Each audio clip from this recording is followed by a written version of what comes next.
Welcome back. You know what? I can't get enough of that mountain. It's absolutely, it's just a shame it's cloudy where the sun is setting, because that changes colour so much as the sun sets. It's absolutely beautiful. Anyway, steak and kidney pudding. Now this is a bit of a challenge. A friend of mine has actually just turned up in his camper van with his kids. Saying what you're having, what you're doing, and I said, I'm going to try to cook steak and kidney pudding on a campfire. And he said, and he's used to doing some daft stuff out in the wild, cooking all sorts of chickens, you name it, we'll give it a go. But he said like, that's a little bit adventurous, you know, but we're going to try it anyway. Right, so what we got, we're going to start off with the actual filling. So I'm going to start the filling in a billy can. Then when we've done the filling, we're going to make the actual suet pastry, that the pudding casing. Then we're going to put that into the pudding tin, put the filling in. From that, then we're actually going to cook it in the Afghan kazan. Okay, we've had a practice with this, we've used it 3 or 4 times now. It has cooked some amazing meals. Okay, and then with that we're going to have some jacket potatoes. Okay, and we're going to do that in the jacket oven. So I've got prepared here, I've got plenty of firewood. I'm going to have to use the Kettle because at some point I'm going to need hot water. Okay, so I've got all my kindling ready for the Kettle. I've got a few sticks and stuff lying about. If I need to cook some more, I've got my axe ready. The trick is, when you're wild cooking, you've got to be kind of a little bit prepared. So there's nothing worse than getting halfway through it and your fire goes out and you've got no wood left, and you've got to go searching in the field to go and find some more wood. Now, a lot of this wood, there's a little beautiful river runs down the bottom there, and in the tree line where the river is, there was lots and lots and lots of little bits of wood. It's a little bit damp. These bits are quite dry. I've got some more bits, that's going to go on my fire tonight, really, you know, like I say. So, right, we're going to start off. I'll give you the ingredients first. Here we go. We've got the ingredients. We've already cut them up. The thing was, about half an hour ago, we're at 2,000 feet, so the weather up here can change very, very quickly. And you look at the mountain, the clouds are going that way, so you don't know till the last minute what it's going to do. And what you tend to see is the clouds circulating, rolling above the mountain, and then they start getting dark. And if you're gonna, you know, and then all of a sudden winds pick up. So we don't want to get washed out halfway through cooking this, because I think it's going to take over an hour. It's going to take a while, and the sun's about to go down, so we could lose light. So I've got my lanterns ready, so I might end up cooking by lantern light and firelight, which I kind of really love. That it's part of it, you know, it's part of the enjoyment at night time, and cooking at night's really cool. Challenging, but it's pretty cool. Right, down here we've got the ingredients. Okay, so for the filling, obviously we've got steak and we've got kidney. We've already diced it up, but it was big chunks, obviously full kidneys and what have you. Lamb's kidney we're using, and beef steak. Okay, we've got a little bit of chilli, we've got a little bit of garlic, we've got some onions, we've got some chopped up mushrooms, and then there we've got celery, we've got some really finely chopped carrot, and then we've got some tomato as well. That's kind of more for all the sauce. Now what I want is to do a bit of extra sauce, so we've got a bit of gravy. Over here we've got some more ingredients. We've got salt and pepper, we've got a bit of Worcestershire sauce, pepper. Obviously for the suet pudding we need suet. Now sometimes I just use suet that comes with me, you know, we'll get a beef joint, we'll cut it up and it'll come with some suet. Like that, you can see a little bit of suet, but I kind of, I don't know what happened to it. There was none in this pack. Normally I cut a big rump up, and you get a patch of suet, and I chop that up, and then I bring that along with me, and that's, well, you know, if I need suet, that's it. Anyway, we've got a tour of suet here, okay. Salt, pepper. Normally I'd like to use a real ale, but I haven't got any real ale, so I'm on the Kronenberg, so we're having some Kronenberg in there. If we need to, I've got some gravy granules there to thicken it up, though I might give flour a try. The only problem is the flour I've got, I didn't pack in any plain flour. I've only got bread flour. You might ask why you're camping and you've got bread flour with you, strong bread flour. Well, you can make bread while you're camping, but that's for another video. Ooh, who's that behind me? Yeah. The sheep are still in there, the lambs are playing away. Pretty cute. Yeah, they've been coming up. I caught one trying to gnaw through one of my guy ropes on my tent. Luckily it didn't go through it, so there we go. Right, so what we're going to do, I've got some coals. It's just normal barbecue coal. There's a bit of charcoal left from the fire last night, so I'll put that in there. I've got a few extra pieces here, just in case it starts going out. Normally I'd have a little bit of a fire going, which I might do actually, because these are quite hot. I'm not sure whether I'm going to put the Kazan on the tripod, because it's pretty good for lighting if it suddenly goes dark. I mean, it's not ready, because I can use the Kazan on coals, or I can use the Kazan over fire. It doesn't really matter, as long as it's got heat, it'll pressurise. That's what I need. I need it to pressurise. So as long as I've got enough heat to pressurise it, I can cook it on the coal. If the coal's not pressurised, then I'll build a fire and put the fire. But we'll know that straight away. If it doesn't pressurise in about 5 minutes, then I need to build a fire pretty quickly. So what we're going to do, we're going to throw the pan on. Okay, just a normal, that's the only problem with this, the handle always comes off. I've had it for about 25 years, this pan. It comes in a set of 3. But the handle is forever coming off. And the only way you can do it is by pressing that down. Right, so there we go. Right, on that, I'm just going to add a little bit of vegetable oil. Because what I'm going to do with that, I'm going to fry off the onions first. Now, just get that a bit warm. I should have put some sticks in there just to get this going at the beginning. But, it's warming pretty quick. So we're pretty much alright. But all we're going to do, we're going to fry the onions till, hopefully, they just start caramelising. And then we're going to brown off the meat. So let's start with throwing the onion in. Oh, that was pretty quick for a sizzle, wasn't it? So them coals are nice and hot. Okay, throw in the chilli and the garlic.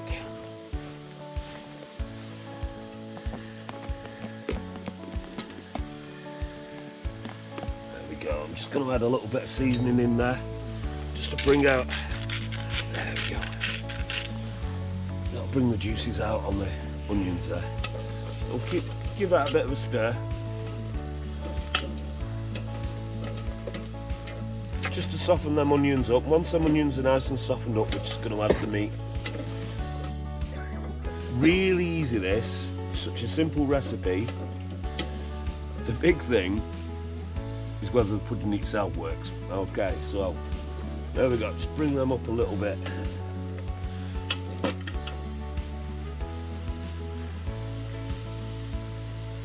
That's it, it's nice and hot. More of a stir there.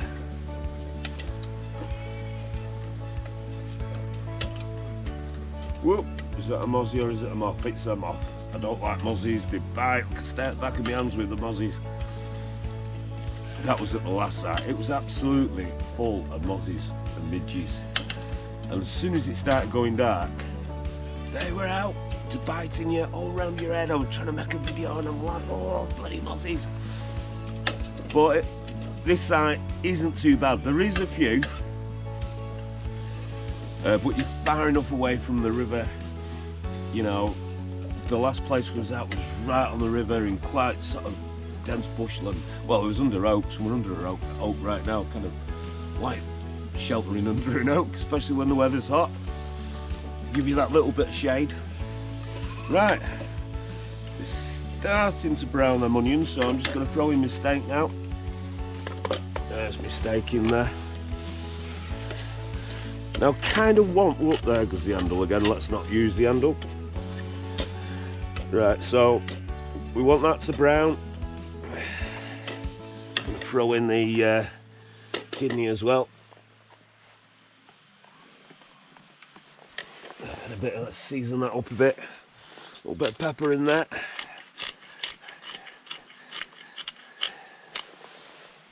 Bit of white pepper. And add some salt. And all we want with this is just basically for it to brown. And then we'll throw in the mushrooms. There you go, it's browning quite nicely. It's not quite as hot as I'd like this to be, but it does. It's doing the job. It's doing the job. It's the thing with cooking in the wild. You've got to be patient. You know, it's not like at home where you can turn the gas hob up. But it's nothing to worry about. You know, you're just kind of patient with it, enjoy it. Just gonna poke a bit of that. Just poke it all together a bit. It'll give us a bit more heat. That's one way of turning the heat up when you're camping. Just get your coals a bit higher towards your pan. Well, there we go. We could always add more coal. We've got some coal there. That coal will burn for ages, so you know you can make a stew just like this quite easily, burning for 2 hours. Just keep adding the coal. The coal does not have to be white, because you're in a pan. Juices aren't going to drip on it. It's not going to ignite and burn all your meat because your meat's in a pan. You know, and that's a big mistake when people do a barbecue. You go around to someone's house for a barbecue and they're cooking the sausages.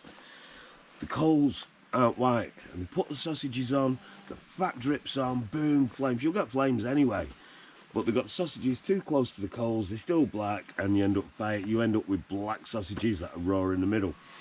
Anyway, there we go. We're getting nice and brown there. Look at that. Look at that.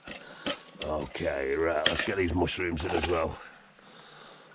There, good. In goes the mushrooms. Don't have to use mushrooms. If you're going to cook this, so many people come away with this, I don't do mushrooms. Fine, it's all right. Don't like mushrooms, I'll leave them out. You know, if I'm putting the mushrooms in quite big, I'll cook it with the mushrooms and you can pick it out and, I don't know, throw them in the fire if you have to, you know. Everything goes in the fire, that's waste anyway. Right, so there we go. Right, so that meat's nearly brown there. Right, here we go. We're just sealing that meat up, browning it off. I do love mushrooms, because it's like a gravy, and that mushroom just adds that nice little bit of flavour. You know, we've got the garlic in there, we've got the onions in there, lots of flavours going on already, salt and pepper. Right then, there we go. That meat's nice and brown. Okay. Again, it's just patience, patience, patience, patience. There you go, I'm getting bit by midges already. There was midges around. It's always that time of day. It's just ready for going dark. The sun's off. It's cloudy tonight as well. Right, okay, let's throw in the rest of the veg. Now there's going to be far too much there. There's the pudding tin. So there's going to be quite a lot of filling, so I can actually pick it while I'm cooking it. Now, pudding tin, got another 4 pudding tins inside that, and now they're for individual puddings. Okay. This one fits in the kazan nice. I have a couple of bigger ones. Now, it's funny this, because I found these. I don't know what they're going to cost if you want to buy a pudding tin, because I found these on a car boot sale. And I said to the woman, what do you want for them pudding tins? And I didn't really need pudding tin. I had a pudding tin at home, and I thought, could I use them on camp? Can I use them? And guess what? I said, how much? And she said, a couple of quid. So I end up with a load of pudding tins for 2 quid. Don't know what you're going to pay for one of them from Amazon or wherever. I'm quite sure they're on eBay, they're on Amazon. Let me know in the comments if you've got pudding tins, how much you paid for them. I bet you paid a bit more than 2 quid, especially for a load of them that fit inside each other. I've got 2 bigger ones that these fit inside of. Use them at home. See, steak and kidney pudding at home, everybody likes it. What you want for your tea? You're coming round. It's your birthday. Birthday tea, what do you fancy? No steak and kidney pudding. Love it myself. Anyway, there we go. Right, so we've got that meat. It's nice and brown now. So we can move on. What I'm going to do here, I'm going to add the OXO cube. Great when you're camping an OXO cube, because they're individual. And you can put one in. You know, if you want that bit more, you can always add another one later. So I'm going to grind that up. Look at these sheep. The sheep. Let's have a look at the sheep. Hang on. Sorry. Let me turn round. Oh, there we go. It's a lamb race. And there it goes. And they're under the fence now, and off they go over the first hurdle and round the corner. And here they come up the other side. Oh, they've stopped for the break. They're having a nosy. Steak pudding. Hope you're not cooking lamb, they're at it. Ooh, can you imagine one of them? Take a few hours to cook it, but no, that's you shouldn't be thinking like that. Oh, look, there they go. Cute little things, aren't they? Next door's kids are like watching them as well. There they go, off they go. And who's in the lead? Yeah, well, some little kid going running after him.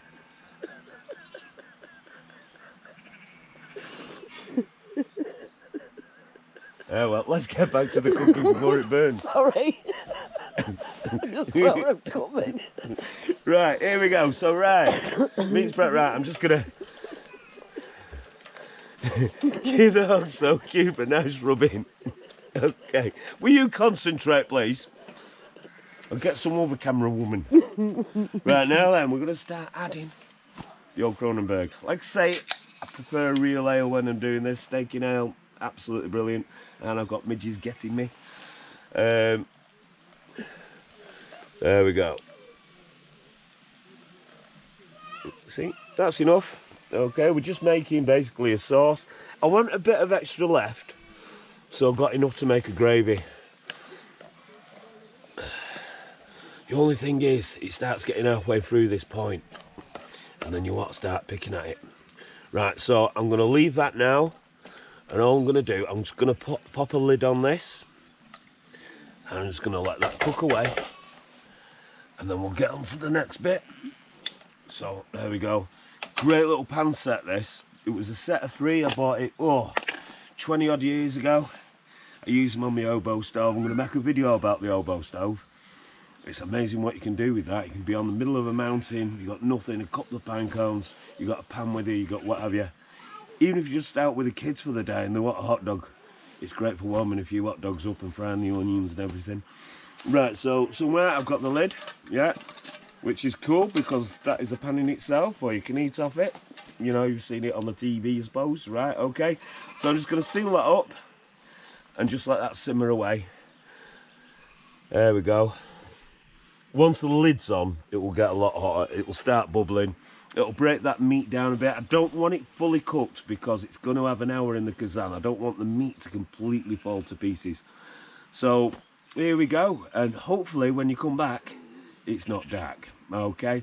So I will catch you in a minute when we start doing the actual pudding itself. Okay.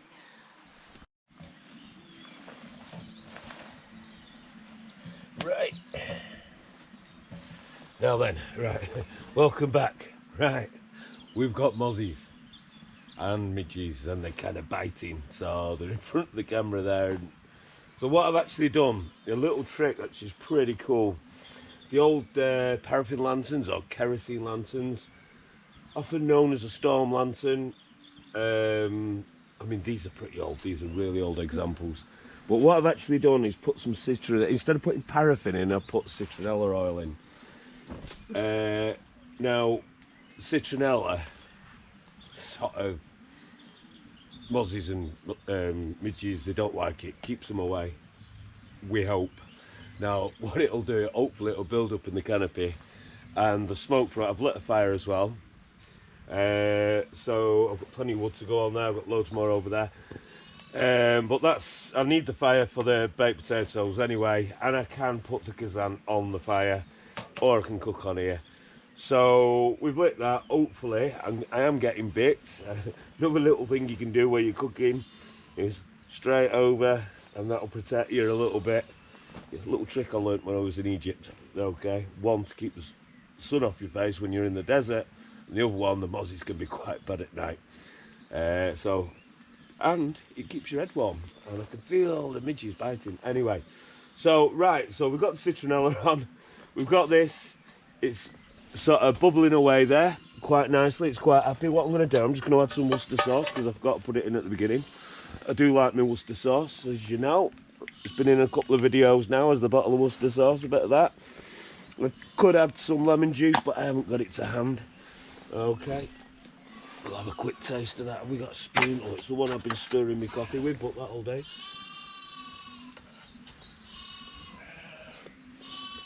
Oh yeah, that's good.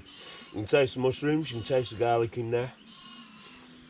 Might need another oxo cube, get it out, oxo cube, like I said before.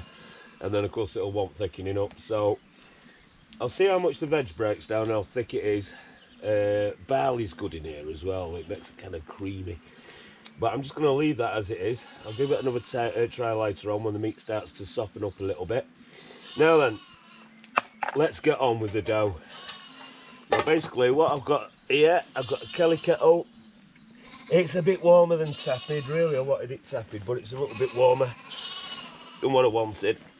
So I'm just going to add some water to my mixing bowl, just a tad. And then I'm going to add my suet.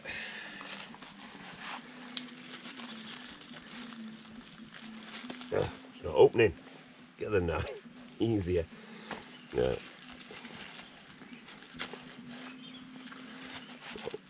Put the suet in there. And all I'm going to do, normally, or sometimes I just mix the suet with the flour. Right. I'm going by eye on this one. I'm not measuring anything out. I'm camping. I've got no scales with me. I'm just going to mix that up now. Use a fork.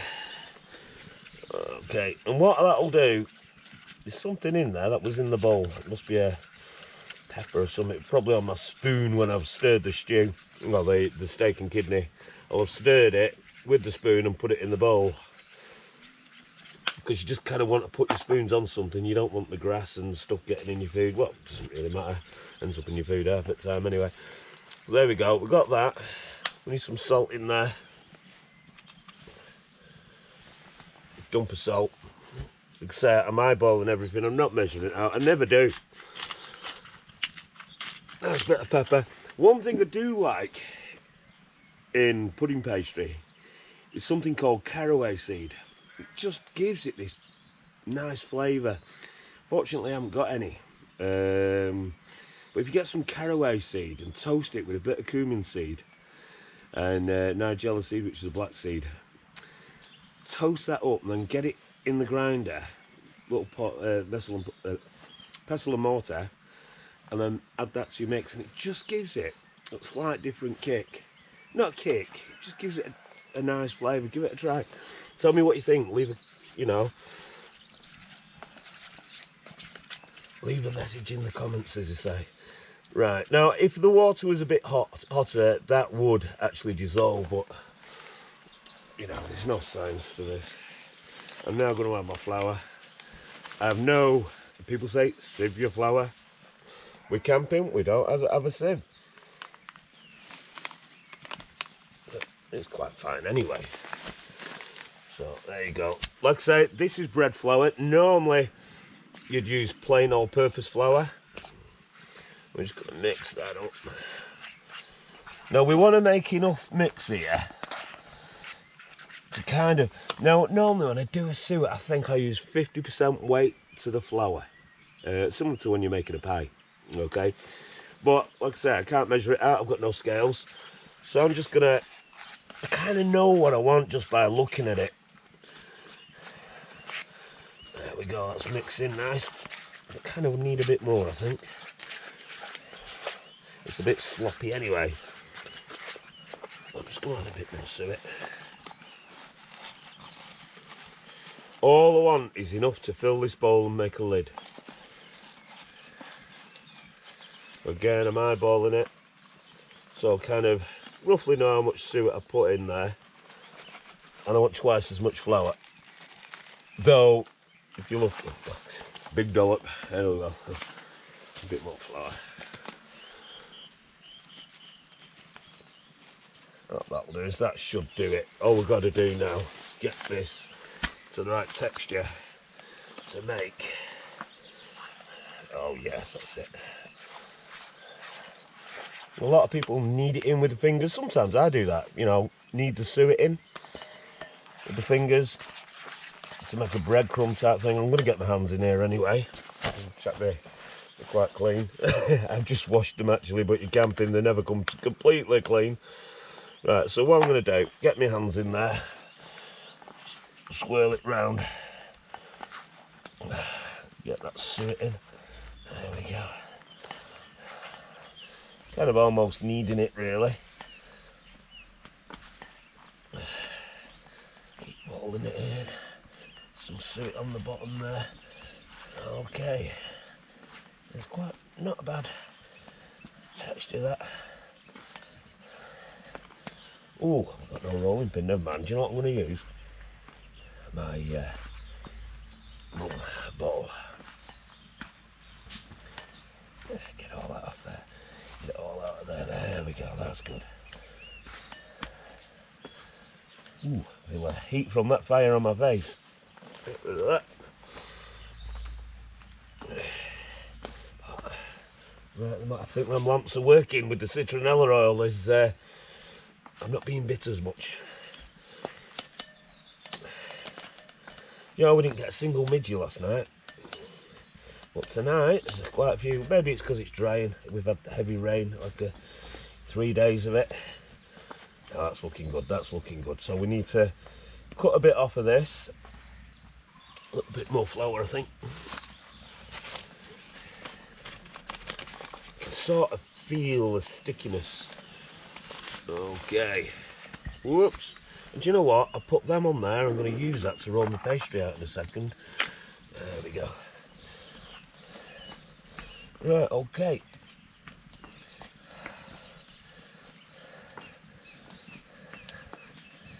Right, what I'm going to do, I'm going to take enough off to make my lid. So my lid wants to be the same size as this. So take a bit off. Then what's left over of the lid, flour in there, get rid of the old Worcester, bit of flour. So you can actually just mash it out with your hand, yeah. If you've got a rolling pin, I do actually have a rolling pin with me, but I don't know where it is. But then you can use something round, nothing, they're just fairly clean, just to roll it out a little bit. There we go. Okay. Now I'm just going to get me, literally get my pudding lid, get my knife, just go around it. Ooh, there we go. So, do you know, that's actually pretty good consistency, that. I'm going to throw that back in there. Probably not going to use all this. Somehow get that off. Okay. I'm going to put that onto there just to get it out of the way. Now, we need to fill this. So what I'm actually going to do, a little bit of greaseproof paper here. Just going to get a bit of butter on there. Just to sort of butter this up, basically, so it doesn't all stick. And it makes it easier to get the pudding out. Like I say, I've never done this camping, this is new. Yeah. So if you're actually watching this video right now on YouTube, this worked, okay? Because obviously, if it doesn't work, I'm not going to stick it on YouTube. So there we go. Right, that's nicely greased, okay? So now I can go ahead and basically the sheet behind me again. Right, so just put that in there a second. Now then, bit of flour on the board. Okay. Now you can just palm it out like that. I'm gonna have loads here. absolute loads. Come make some dumplings for tomorrow. But anyway, get the old rum bottle, roll it out. Yeah, I've got way too much. Way too much. Kind of done enough here to do a great big pudding tin. No worries, no worries. We can make something else out of that. I'll think of something with that. Right, there we go. Whoop. Right, so we're not going to need all this. What I'm going to do, I'm going to place that in, and then I'm going to work the dough up the side of the bowl, like so, and then cut off the excess. Do you know what? That ain't so bad actually. I'm not even going to have to cut anything off there. So there we go, just work it in. It'll be a nice thick pastry. Work it up, work it up, work it up, work it up. You know, it's a bit like the way they used to make pies, isn't it? There we go. I'll work that to the top. And then when we're ready for the filling, we'll check the filling in a second, but that's the pastry done.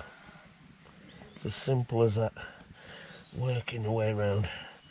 Get all nice and firm. We can cut the top off after, if we need to. But there we go. That is your pudding bowl, lined, ready for the filling. So we didn't do enough too much after all, so it's pretty cool. Now then, thing is with this filling, it's going to be way too thin. It's going to be runny all over, so we'll need to thicken it up. And we could do with letting it cool, okay?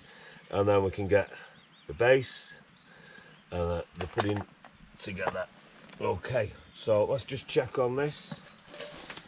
Now then, let's give it a quick stir. Look at that. Oh no, it's not. It's a bit of dandelion. I thought it was a mozzie. You kind of get a bit paranoid about mozzies when you've been bit a few times in a week. Now that's looking pretty good, but it's way too thin, so we're going to have to thicken that up. And I need it to cool down, so I've got to take it off the heat till it's sort of tepid temperature. Obviously I can't lift that off right now because my handle's broke. So right, so what I'm going to do, I'm going to take this off the heat. I'm going to remove these big stones out the back, so I've got the full fire pit to use. So then I can transfer, once I do the pudding, into the kazan, get my jacket spuds, put them in the jacket oven, get this fire a bit bigger, and then we can start cooking the pudding. But I've got to let this cool down first, and I've got to get it to the right consistency as well. So I'm going to add a bit of flour. Actually, I'm just going to add a few. It needed another stock cube, so it's not too salty out.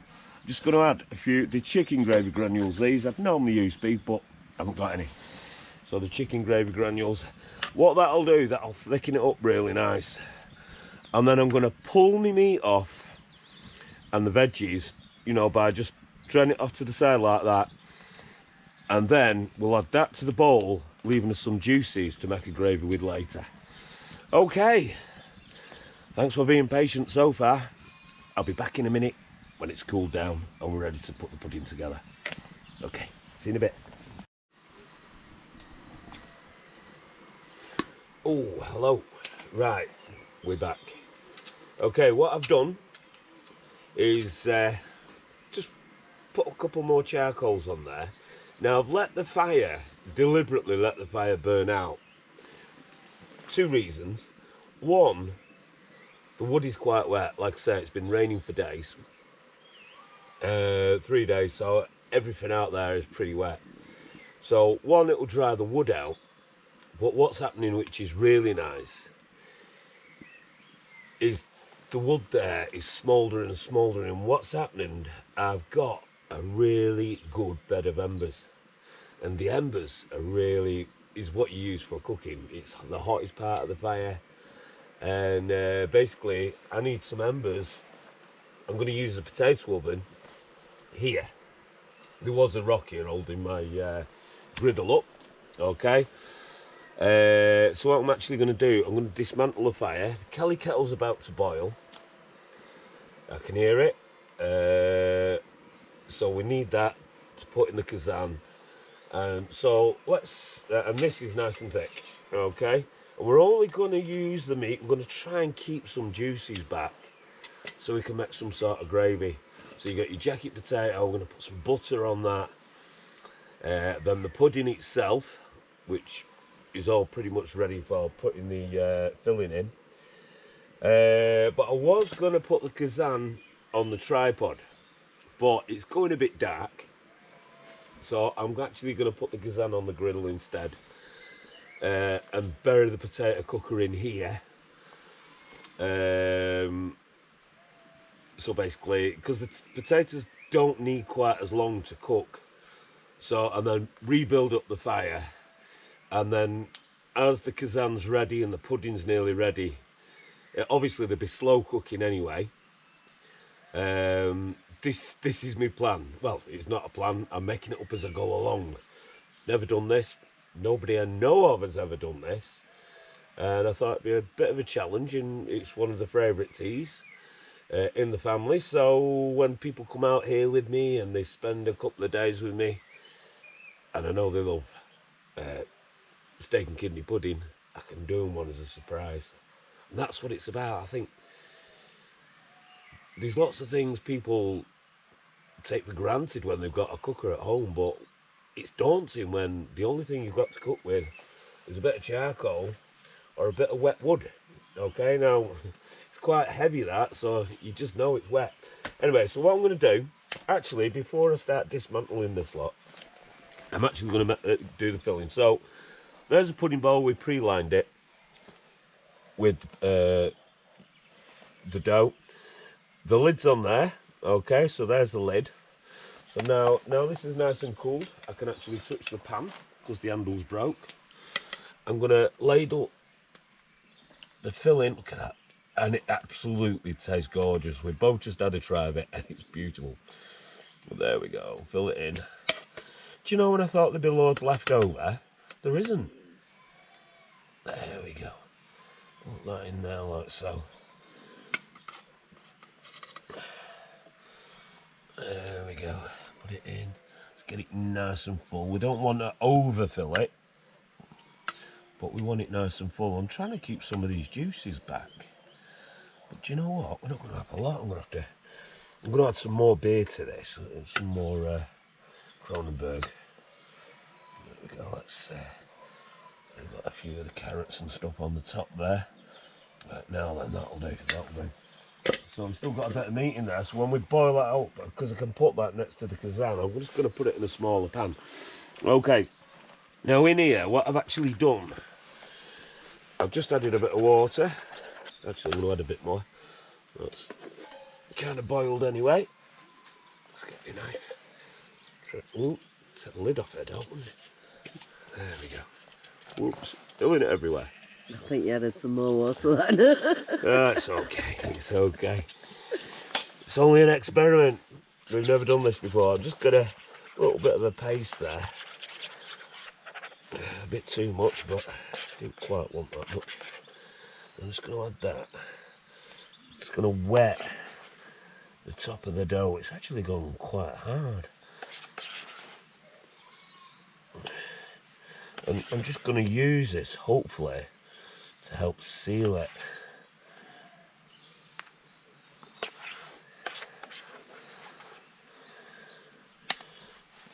Same with the lid. Just wet it down a bit. Whoop. Yeah, the actual dough's gone quite firm. Probably a bit too much flour in there, to be honest with you. Oh, fire's relit itself. Look at that. I was hoping it'd go out. But never mind. At least we got a flame. Okay. So now, there we go. So that's the lid. We're going to pop the lid on. Okay. And all we're going to do is push it together. Like so. And when we actually free it up, we'll just go round it with the knife just to free it up a bit. There we go.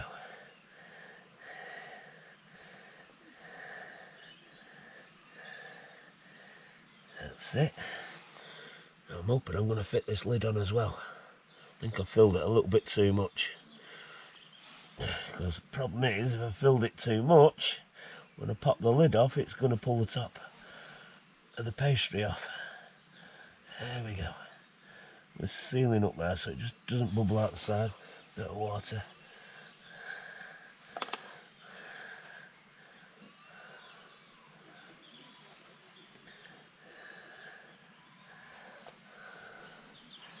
Oh, it seems to be nice and sealed that now. So there we go. There's our pastry nice and sealed. Okay, I'm just going to pop a little hole in the top, just a tiny little hole. Okay, now we're going to seal that up with the lid. Hopefully we've not filled it too much. There's the lid on. Now we should be able to lift that. Yeah, we can. Now then, what I don't want is the Kazan. It's going to pressurise what have you. I don't want this on the bottom because the heat from the bottom of the pan will transfer direct to this and possibly burn the actual pastry. So what I've actually got, if you watch the video of the breakfast, these are the egg rings that I used. Absolute cracking. I do eggs in them, fried eggs on the griddle, cast iron griddle. Basically these go on top of the griddle, bit of oil underneath so the eggs don't stick. So what I'm actually going to do, just to raise off the bottom, I'm going to put them in the bottom of the Kazan, like so. And then a lid, the small lid from my pan set. This is a little one, that's a medium sized one. I was hoping to use a medium sized one, but doesn't fit, okay? So we're going to use a small one, and we're going to use it that way up, not that way up, because we want it to fill with water. Okay, we'll pop that in the middle. Okay, excuse me. Now we're going to get the, just fits in this one. I do have bigger ones. Okay, now we're not going to fill the water above this. We kind of want the water to that line there, just above the handles on the egg rings. So this is just boiled, so we're not going to obviously put, whoa, we're just going to fill that up so I can't see the egg rings. Let's have a look. I haven't got a torch. Right, so we're not above the pan. We don't want it above the pan. Let me just put it in my pocket. Not got a torch. Okay, right, let's find a torch.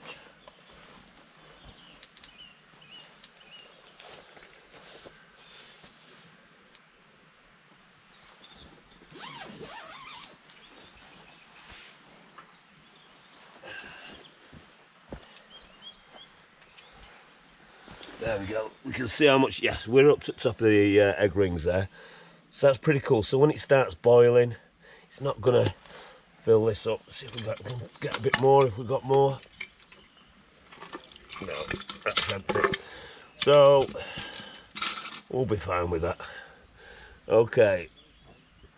I'm going to check it halfway through anyway. So if we need to add more water, we'll add it then.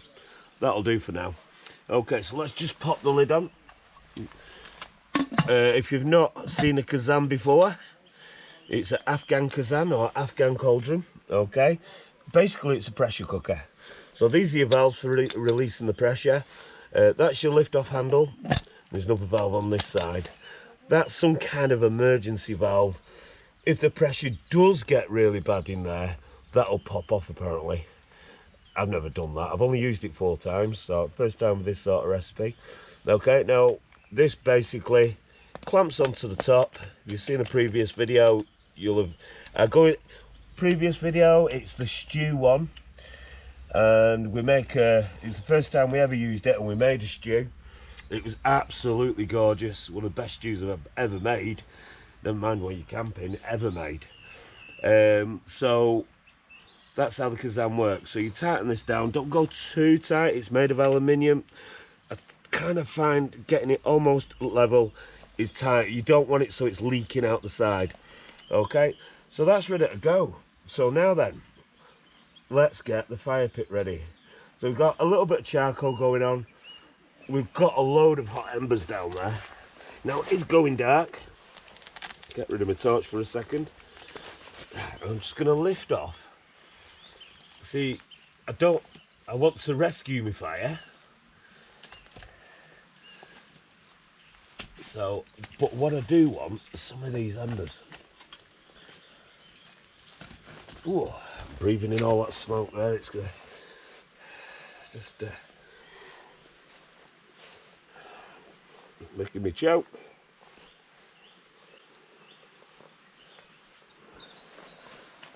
So here we go. Oh, there's not as much embers as I thought there were, but never mind. I'm going to push some of these embers over. I'm going to move some of it. Look at how hot that is. Right, so this is going to be the main cooking area for the kazan. Okay, now we've got the potato oven to go in. Let's just get the grip of the potato oven. She's got my back, always on the back of the tripod. Right, so here's the potato oven. Pop that in place there. Ram it into the coal a little bit. Okay, open the lid. And I'm going to pop the potatoes in there. There's the potatoes. Now, the potato oven, they're not that big, the potatoes. I thought I had bigger ones. I'll pop them in there like so. Ooh. There we go. Okay, and then what I'm going to do, I'm going to build the fire quite close up. Just move it that way a little bit. Some coals and some embers underneath it. So that'll warm the potato oven up, but I don't quite want it cooking just at the moment. Just move it a bit more so I can get to the handle, because this is where we're doing the cooking on the kazan. So move some of them embers round.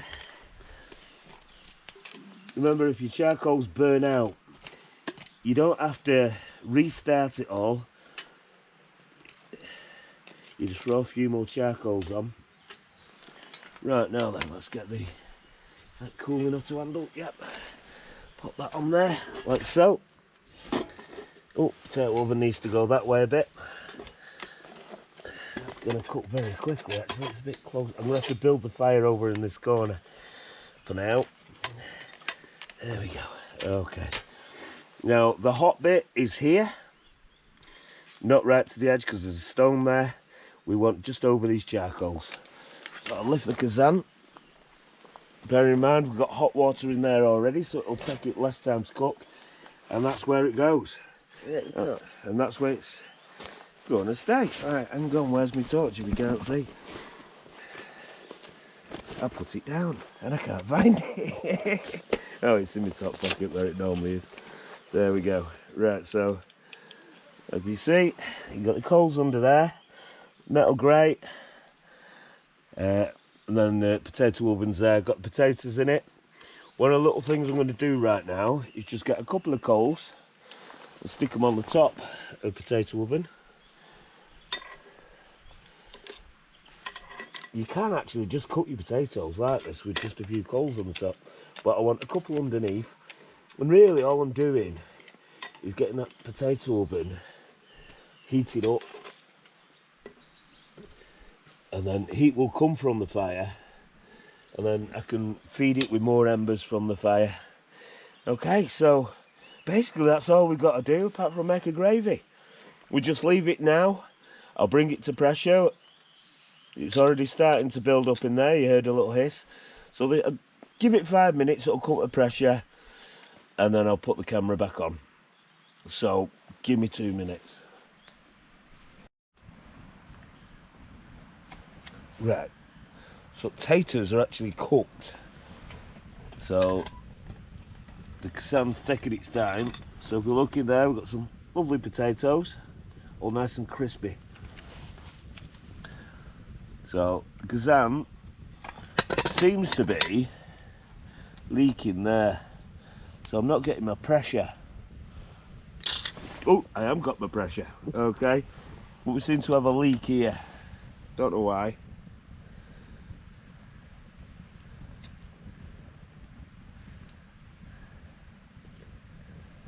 video back there.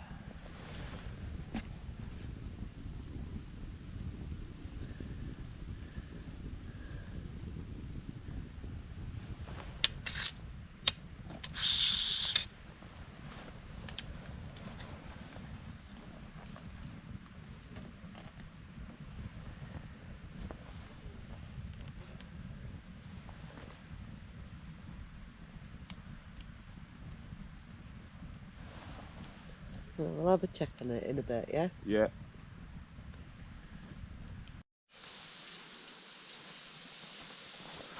Right, we've been on an hour. It has now gone completely dark. It is dark as anything out here. Not many stars out tonight. It's probably cloudy. So I'm going to take this off. You can see it's steaming away there.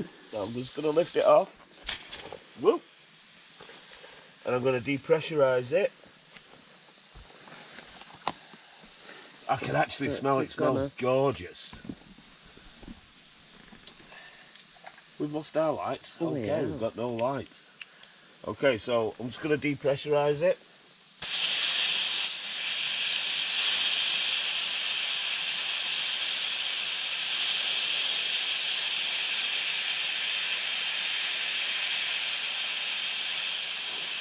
Like I say, it's been on an hour.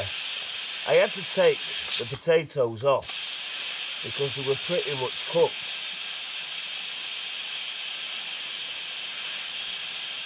That is pressurised. So normally, if you was cooking it in a normal sort of Dutch oven or something like that, it's going to take you 2, 3 maybe hours to cook. But a pressure cooker, it's so much faster. Way I'm disappearing into the fog. Ooh, that's taken a while.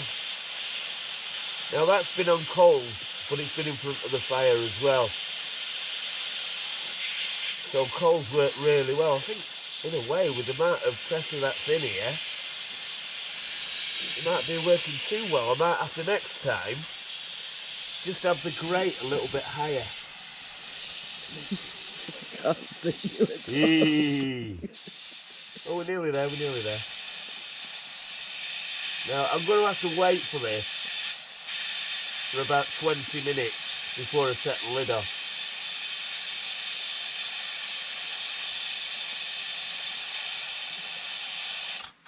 Oh, we're nearly there, I think. Let's go from the other side and I can sit down then.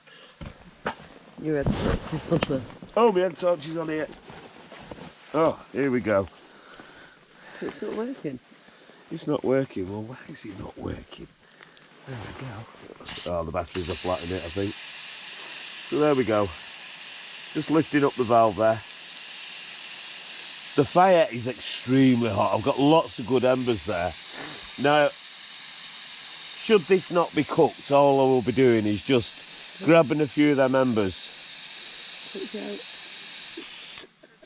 What are you on about? I'm shouting. Okay, sorry.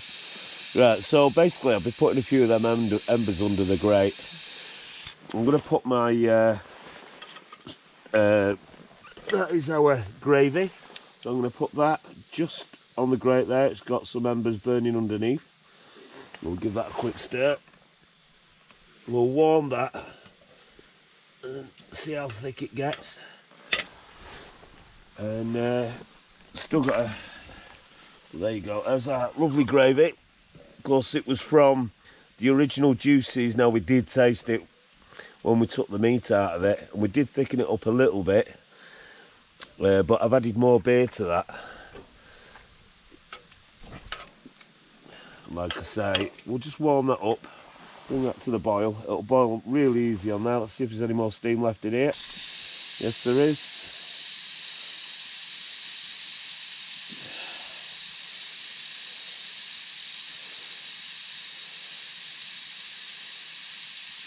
This is the longer it's ever took me to depressurise this, so them coals were very, very hot. So this should be well and truly done with the pressure that is built in there. But before I unscrew the lid, I'm just going to give it a 20 minutes or so, or 15 minutes, I don't know. I'll check to see if any more pressure builds up in there while we've got it left, because obviously the pot's still extremely hot. So because the pot's hot, it will still carry on building pressure. And then we get to see if our little experiment works. But if we cook that in an hour, that's pretty cool. Because the pudding normally takes ages and ages to cook. Like I say, it's first try. We could have a failure. We don't know.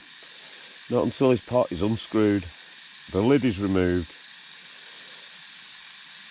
But it's great. You're sat in front of the fire in the middle of nowhere on a mountain. The fire is absolutely beautiful. Now, all that wood was wet when you gathered it up earlier on. It's my little lantern. Oh, yes. And the citronella worked really well, because within sort of 20 minutes of lighting the lanterns, the midgie problem was over and we stopped getting bit. So there's a little tip. Rather than getting citronella candles because they blow out, get an old oil lantern. Old oil lanterns. This one is 100 years old. That was painted in 1926. It's just coming up to 100-year-old. Beautiful lantern. Again, it's filled with citronella oil instead of paraffin. Burns pretty well. Right, that is now released all its pressure. We'll go over here. Now, the potatoes I actually took off about half an hour ago because they were well and truly cooked, and if I left them on any longer we wouldn't have any potatoes. So they're still hot because obviously this is cast iron and it retains its heat. We've got the gravy on the boil here. Oh, look at that. I don't think that needs time. That's boiled a bit longer, because bearing in mind we've got to wait a while for this to just cool down a bit. I reckon that's going to be nice and thick, because all this meat and what veggies are in it are going to break down that little bit. So I'm just going to leave that. Take the spoon out maybe. Suppose I could rearrange this fire and get a bit more flame going on. And we'll be back in a minute when it's safe to unscrew this. And let's see what we come up with. Okay, see you in a bit. I've got the smoke blowing right in my face here. Right, it's not quite worked. I've just took the tin out of the pressure cooker. The problem is I overfilled it. Now, I've not actually took this lid off yet, but I can see from the side that... Ooh. Ooh. It has worked. But do you know what I did? I didn't grease the lid. So I've got a lovely steak and kidney pudding with half the lid missing. But do you know what? I'm going to taste that. Oh, wow. That's as good as it gets. That really is as good as it gets. Let's just scratch a bit off Samantha. Oh, look at that. Try that. The smoke's really getting to me here.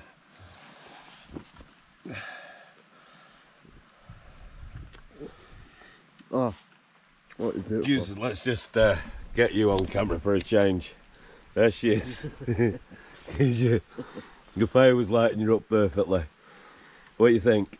Beautiful. Right, so now we have created campfire, steak and kidney pudding, but remember to grease the lid as well. Don't quite overfill it. So I'm going to get this out. I'm going to turn the camera off for a second. I'm going to put it on the plate. I'm going to plate it up. We've got jacket potatoes in the jacket cooker, and we've got a nice gravy here, which is just simmering away there. I took it off. The fire is absolutely super hot. Lovely embers in there. Okay, and I'm going to plate it up and I'll come back to you. Okay, so there it is, steak and kidney pudding. Now, despite us not greasing the lid, and it cracked on one side as we took it out, you know, got jacket spuds over there. Let's just cut into this. Where's my knife gone? I've lost my knife. There we go. I'm just going to cut into it. Oh, look at that.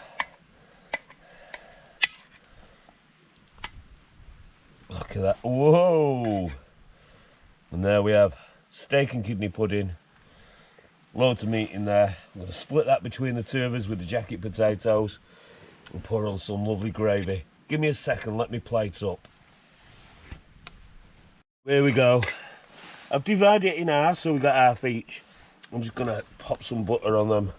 Lovely jacket spuds are nice and quite crispy. The only thing is, because I took them off a little bit early,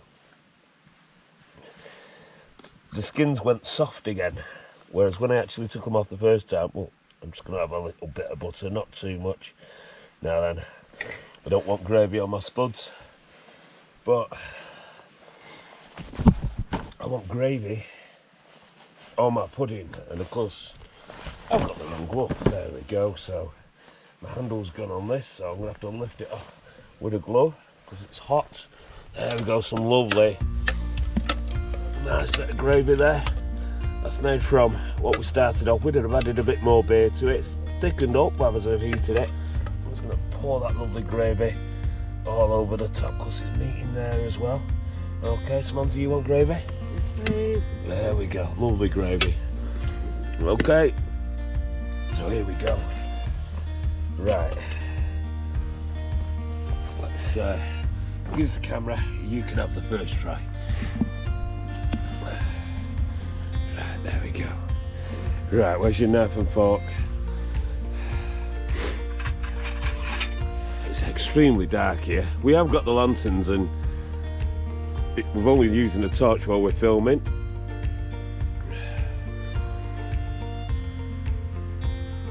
Are we good? Excellent. So there you go, camping first, steak kidney pudding.